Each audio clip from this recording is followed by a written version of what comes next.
नव्या library में बैठी notes लिख रही थी। तभी कब परख उसके पास आकर बैठ गया, उसे पता ही नहीं चला। मुझसे इतनी बेरुखी क्यों नव्या? मैं सह नहीं पाऊंगा। वैसे कान खोल कर सुन लो, तुम मेरी नहीं हो सकी तो और किसी की नहीं होने दूंगा। कितने दिनों से मैं तुमसे मिलने का प्रयत्न कर रहा हूँ, पर तुम कन्नी काट कर निकल जाती हो। वो बोला, मेरा पीछा छोड़ दो परख, हमारी राहें और लक्ष्य अलग है। नव्या ने उत्तर दिया। दोनों को बातें करता देखकर लाइब्रेरियन ने उन्हें बाहर जाने का इशारा करते हुए द्वार पर लगी चुप रहने का इशारा करने वाली तस्वीर दिखाई। देखो नव्या, मैं आज तुम्हें अंतिम चेतावनी देता हूँ। तुम मुझे दूसरों की तरह समझने की भूल मत करना, नहीं तो बहुत पछताओगी। उपभोग करो और फेंक दो कि नीति मेरे साथ नहीं चलेगी। पिछले 2 वर्षों में मैंने तुम्हारे लिए क्या नहीं किया। पानी की तरह पैसा बहाया मैंने, और इस चक्कर में मेरी पढ़ाई चौपट हो गई। सो अलग। परख ने धमकी ही दे डाली। क्यों किया ये सब? मैंने तो कभी नहीं कहा था कि अपनी पढ़ाई पर ध्यान मत दो। घूमने फिरने का शौक तुम्हें भी कम नहीं है। मैं तो बस मित्रता के नाते तुम्हारा साथ दे रही थी। किस मित्रता की बात कर रही हो तुम? एक युवक और युवती के बीच मित्रता नहीं, केवल प्यार होता है। परख की आंखों में चिंगारियां निकल रही थी। लाइब्रेरी से बाहर निकलकर दोनों कुछ देर वाद विवाद करते हुए साथ चले। फिर नव्या ने परख से आगे निकलने का प्रयत्न करते हुए तेजी से कदम बढ़ाए। वो सचमुच डर गई थी। तभी परख ने जेब से छोटा सा चाकू निकाला और दीवानों की तरह नव्या पर वार करने लगा। नव्या बदहवास सी चीख रही थी। चीख पुकार सुनकर वहां भीड़ जमा हो गई। कुछ विद्यार्थियों ने कठिनाई से परख को नियंत्रित किया। फिर वे आनन फानन नव्या को अस्पताल ले गए। कॉलेज में ये समाचार आग की तरह फैल गया। सब अपने ढंग से इस घटना की विवेचना कर रहे थे। नव्या मित्रों संबंधियों से घिरी इस सदमे से निकलने का प्रयत्न कर रही थी। हालांकि उसके जख्म अधिक गहरे नहीं थे, पर उसे अस्पताल में भर्ती कर लिया गया था। नव्या की फ्रेंड निधि ने उसके स्थानीय अभिभावक मौसी और मौसा को फ़ोन करके सारी घटना की जानकारी दे दी थी। तो नव्या की मौसी नीला और उसके पति अरुण तुरंत आ पहुंची। नव्या नीला के गले लगकर फूट फूट कर रोई। वह आंसुओं के बीच बार बार ये कहती रही, मौसी मुझे यहाँ से ले चलो, ये खुंखार लोगों की बस्ती है, परख मुझे जान से मार डालेगा। नीला नव्या को सांत्वना देकर धीरज बनाती रही, पर नव्या हिचकियाँ लेकर रो रही थी। उसे सपने में भी आशा नहीं थी कि परख उससे ऐसा व्यवहार करेगा। अगले दिन ही नीला उसे अपने घर ले गई। सूचना मिलते ही नव्या के माता पिता आ पहुंचे। सारा घटनाक्रम सुनकर वे स्तब्ध रह गए। नव्या, हमने तो बड़े विश्वास से तुमको यहाँ पढ़ने के लिए भेजा था, पर तुम्हारे तो यहाँ पहुँचते ही पंख निकल आए।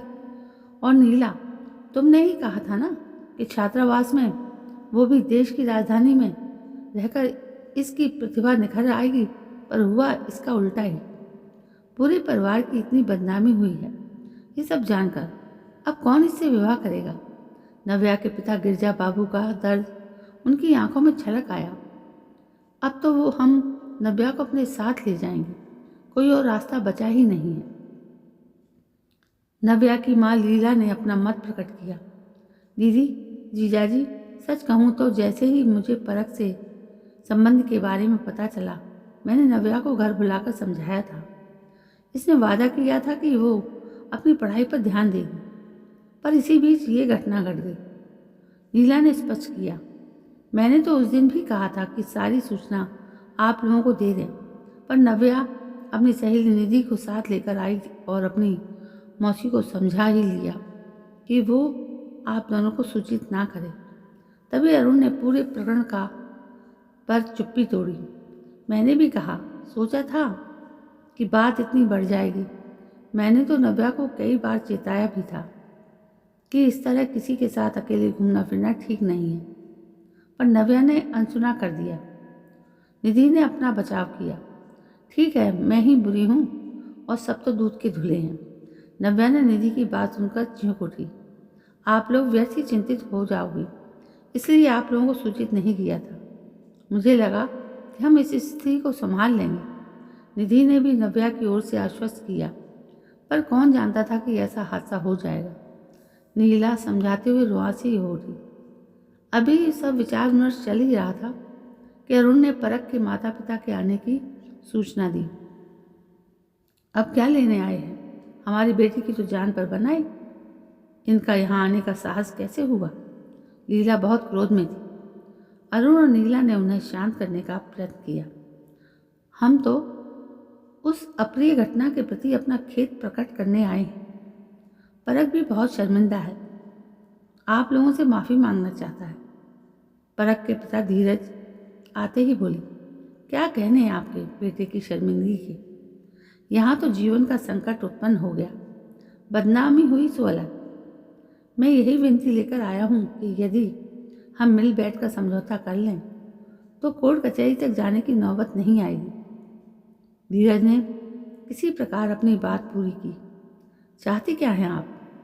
अरुण ने प्रश्न किया। यही कि नव्या परख के पक्ष में अपना बयान बदल दे। हम तो इलाज का पूरा खर्च उठाने को तैयार हैं। धीरज ने एकाएक शब्द पर जोर देकर कहा, ऐसा हो ही नहीं सकता। ये हमारी बेटी के सम्मान का प्रश्न है। गिरजा बाबू बहुत क्रोध में थी। आपकी बेटी हमारी भी बेटी जैसी है। मानता हूँ इसमें हमारा स्वार्थ है, पर यह बात उछलेगी तो दोनों के परिवारों की बदनामी होगी। बल्कि मेरे पास तो एक और सुझाव भी है। गलत मत समझिए, मैं तो मात्र सुझाव दे रहा हूँ। मानना न मानना आपके हाथ में है। परख के पिता शांत और संयत स्वर में बोले, क्या सुझाव है आपका? हम दोनों का विवाह तय कर देते हैं, सबके मुंह अपने आप बंद हो जाएंगे। ये दबाव डालने का नया तरीका है क्या? बेटा हमला करता है और उसका पिता विवाह का प्रस्ताव लेकर आता है। कान खोलकर सुन लीजिए, जान दे दूंगी पर इस दबाव में नहीं आऊंगी। घायल अवस्था में भी नव्या उठकर चली आई और पूरी शक्ति से चीख कर फूट फूट कर रोने लगी। नव्या को इस तरह बिलखता देखकर सभी स्तब्ध रह गए। किसी को कुछ नहीं सूझा तो बगलें झांकने लगे। परख के पिता हड़बड़ाकर उठ खड़े हुए। आप लोग बच्ची को संभालिए, हम फिर आएंगे। परख के पिता अपनी पत्नी के साथ तेजी से बाहर निकल गए। देखा आपने, अभी भी ये लोग मेरा पीछा नहीं छोड़ रहे। मेरा दोष क्या है? यही ना कि लड़की होते हुए भी मैंने घर से दूर आकर पढ़ने का साहस किया। पर ये होती कौन है मेरे लिए ऐसी बातें कहने वाली? नव्या का प्रलाप जारी था। गिरजा बाबू अभी भी क्रोध में थे। जो कुछ हुआ उसके लिए वे नव्या को ही दोषी मान रहे थे और कोई कड़वी सी बात कहनी चाहते थे, पर नव्या की दशा देखकर चुप रह गए। परख और उसके माता पिता अगले दिन फिर आग धमके। परख ही उनके साथ था, उसके लिए उन्होंने जमानत का प्रबंध कर लिया था। ये लोग तो बड़े बेशर्म हैं। फिर चले आए। गिरजा बाबू उन्हें देखते ही भड़क उठे। जीजाजी, ये समय क्रोध में आने का नहीं है। बातचीत करने में कोई हानि नहीं है। हमें तो केवल ये देखना है कि इस मुसीबत से बाहर कैसे निकला जाए। नीला ने उन्हें शांत करना चाहा। इतना निरीह तो मैंने स्वयं को कभी अनुभव नहीं किया। सब नव्या के कारण। सोचा था परिवार का नाम ऊंचा करेगी, पर इसने तो हमें कहीं मुंह दिखाने लायक भी नहीं छोड़ा। गिरजा बाबू परेशान हो गए। ऐसा नहीं कहते, वो बेचारी तो स्वयं संकट में है। चलिए बैठक में चलिए, वे लोग प्रतीक्षा कर रहे हैं। इस मसले को बातचीत से सुलझाने का प्रयत्न कीजिए। नीला और लीला संवेद स्वर में बोले। अरुण गिरजा बाबू को लेकर बैठक में आ बैठे। परख ने दोनों का अभिवादन किया। यही है परख। अरुण ने गिरजा बाबू से परिचय कराया। ओह, तो यही है सारी मुसीबत की जड़। गिरजा बाबू का स्वर बहुत तीखा था। देखिए, ऐसी बातें आपको शोभा नहीं देती। इस तरह तो आप कड़वाहट को और बढ़ा रहे हैं। हम तो संयत से काम ले रहे हैं, पर आप उसे हमारी कमजोरी समझने की भूल कदापि मत करिए। धीरज ने भी उतने ही तीखे स्वर में उत्तर दिया। अच्छा, नहीं तो क्या करेंगे आप? हमें भी चाकू से मारेंगे। सच तो यह है कि आपकी जगह यहाँ नहीं, जेल में है। कोई चाकू वाकू नहीं मारा, छोटा सा पेंसिल छीलने का ब्लेड था जिससे जरा सी खरोंच लगी है। आप लोगों ने बात का बतंगड़ बना दिया। परख बड़े ठसके से बोला, मानो उसने नव्या पर कोई बड़ा उपकार किया हो। देखा तुमने अरुण, कितना बेशर्म है ये व्यक्ति। इसे अपनी करनी पर तनिक भी पश्चाताप नहीं है, ऊपर से हमें ही रौब दिखा रहा है। गिरजा बाबू आग बबूला हो उठे। लो भला, मैं क्यों पश्चाताप करूं? मैं कहता हूं बुलाइए ना अपनी बेटी को, अभी दूध का दूध और पानी का पानी हो जाएगा। परख बोला। लो आ गई मैं, कहो क्या कहना है? मुझे कितनी चोट लगी है इसका हिसाब किताब तो हो चुका है। उसके लिए तुम्हारे प्रमाण पत्र की आवश्यकता नहीं है। बात निकली है तो अब दूर तलक जाएगी। अब जब कोर्ट कचहरी के चक्कर लगाओगे तो सारी चतुराई धरी की धरी रह जाएगी। मैंने तो कभी अपनी चतुराई का दावा नहीं किया। चतुर तो तुम हो। मुझे कितनी होशियारी से 2 साल तक मूर्ख बनाती नहीं। बड़े होटलों, रिजॉर्ट में खाना पीना, सिनेमा देखना और कपड़े धुलवाने से लेकर प्रोजेक्ट बनवाने तक का काम बड़ी होशियारी से करवाया। तो क्या हुआ? तुम तो मेरे सच्चे मित्र होने का दावा करते थे। अब बिल चुकाने का रोने लगे। भारतीय संस्कृति में ऐसा ही होता है। बिल सदा युवक ही चुकाते हैं, युवतियां नहीं। तुम्हारे मुंह से भारतीय संस्कृति की दुहाई सुनकर हंसी आती है।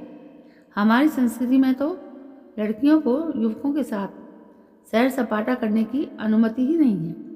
पर तुम तो भारतीय संस्कृति का उपयोग अपनी सुविधा के लिए करने में विश्वास करती हो, और युवक भी अपना पैसा उन्हीं पर खर्च करते हैं जिनसे उनकी मित्रता हो, हर ऐरे गहरे पर नहीं।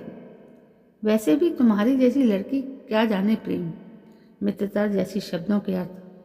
तुम तो न जाने मेरे जैसे इतने युवकों को मूर्ख बना रही थी। पर मैं उन लोगों में से नहीं हूं कि इस अपमान को चुप रहकर सह लूं। परख भी क्रोध से बोला, इसलिए मुझे जान से मारने का इरादा था तुम्हारा। तो ठीक है, अब ये सब बातें तुम अदालत में कहना। नव्या ने धमकी दी। देख लिया ना आपने, ये है आज की पीढ़ी। इन्हें हमने यहाँ पढ़ने के लिए भेजा था। ये दोनों यहाँ मस्ती कर रहे थे। बड़ों के सामने भी कितनी बेशर्मी से बातें कर रहे हैं। अब परख की माँ रीता ने अपना मत प्रकट किया। आपको बुरा लगा हो तो क्षमा कीजिए आंटी, पर मैं भी 21वीं सदी की लड़की हूँ। अपने साथ हुए अत्याचार का बदला लेना मुझे भी आता है।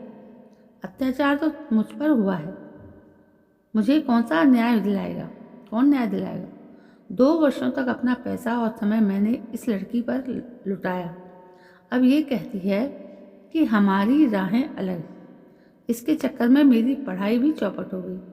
परख के मन का दर्द उसके शब्दों में छलक आया।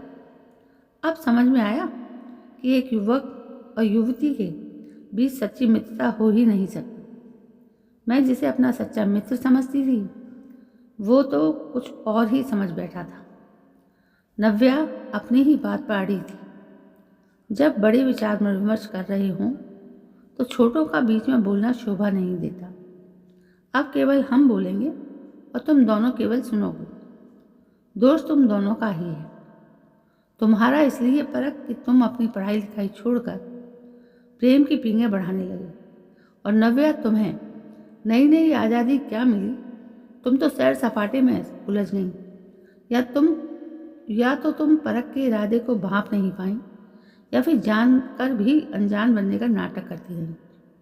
तुम तो सारी बातें अपनी मौसी से भी तब तक छिपाती रहीं जब तक तुम्हारी मौसी ने बलात् सब कुछ उगलवा नहीं लिया। अरुण के स्वर की कड़वाहट स्पष्ट थी। इन सब बातों का अब कोई अर्थ नहीं है। परख की ओर से मैं आपको नव्या बेटी की सुरक्षा का विश्वास दिलाता हूँ और चाहता हूँ कि आप इस अध्याय को यहीं समाप्त कर दें। धीरज ने आग्रह किया। परख ने जो किया वो क्षमा के योग्य नहीं है, अतः इस बात को समाप्त करने का तो प्रश्न ही नहीं उठता। हम अपनी बेटी के सम्मान की रक्षा के लिए किसी भी सीमा तक जा सकते। गिरजा बाबू क्रोधित स्वर में बोले। धीरज गिरजा बाबू और अरुण को कक्ष के एक कोने में ले गए। वहाँ कुछ देर के बाद विवाद के बाद वे सहमत हो गए कि इस बात को समाप्त करने में ही दोनों परिवारों की भलाई है। नव्या ने सुना तो भड़क उठी। कोई और परिवार होता तो परख को जीवन भर चक्की पिसवाता, पर हमारे परिवार में मेरी औकात ही क्या है। लड़की हूं ना। नव्या ने रोने का उपक्रम किया। अब रहने भी दो, मुंह मत खुलवाओ। कोई दूसरा परिवार तुमसे कैसा व्यवहार करता इस बारे में हम कुछ न कहें, इसी में सबकी भलाई। नीला ने अपनी नाराजगी दिखाई। ठीक है, यदि सभी अपनी जिद पर अड़े हैं तो मेरी भी सुन लें। मैं कहीं नहीं जा रही, यहीं रहकर पढ़ाई करूंगी। नव्या ने बड़ी शान से बोली। अवश्य तुम यहाँ रहकर पढ़ोगी, अवश्य, पर अकेले नहीं। अपनी माँ के साथ रहोगी, उनकी छत्र छाया में। अपनी माँ के नियंत्रण में रहोगी, हमारी शर्तों पर। गिरजा बाबू तीखे स्वर में बोलते हुए बाहर निकल गए, जिससे थोड़ी सी ताज़ा हवा में सांस ले सकें।